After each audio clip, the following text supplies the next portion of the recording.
Hello everyone. We are here to discuss about sources of international law. For the first discuss, we're going to discuss about the definition. So the definition of the source of international law is actually very simple, where the meaning of source still means source, which means the source of international law is the source of all international law made. According to Article 38, Paragraph 1 of the Statute of the International Court of Justice, international treaties, the main or primary legal source of international law, either the form of lawmaking treaty, an international treaty that establishes generally applicable provision of international law, Act 1961, Vienna Convention on Relation, treaty contract, an international treaty that establishes the provision of customary international law applicable to two or more parties and makes them applicable especially to those parties. International custom, a custom that is proven is common practice and accepted as law. For example, coming guests from other countries. Other than that, there are also general participle of law, court decision, opinions of the world-leading scholars. Okay, so next we have sort of international law according to international law experts. First, we have Statute of the International Court of Justice.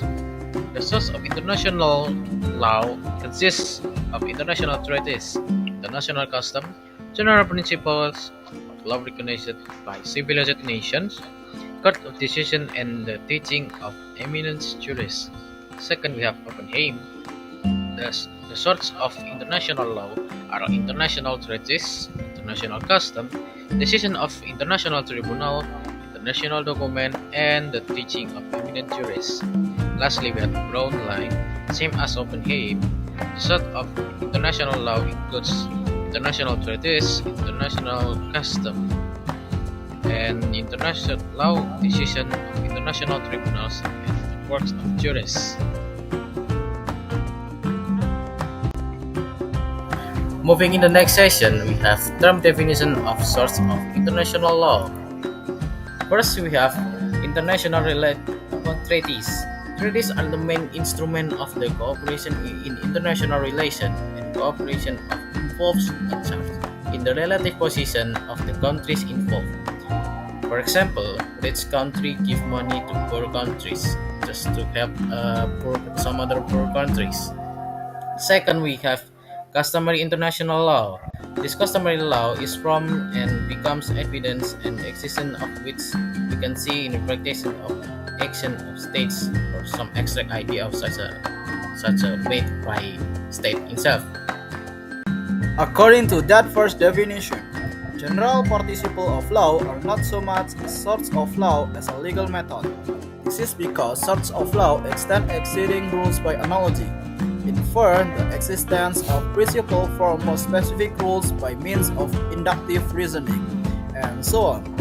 General participle of law has proven most useful in the new field of international law.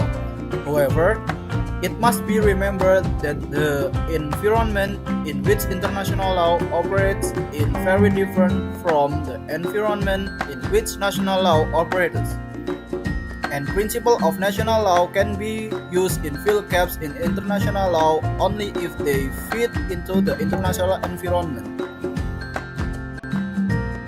Judicial decisions are thus governed by the Statute of the International Court of Justice at Article 38, Part 1, which directs the court to apply judicial decisions as an additional means of establishing rules of law. This directive states that any judicial decision has no binding power unless the parties are bound in a particular case, although they are often seen to consider previous decisions. So thank you for the time and thank you for watching these discussions.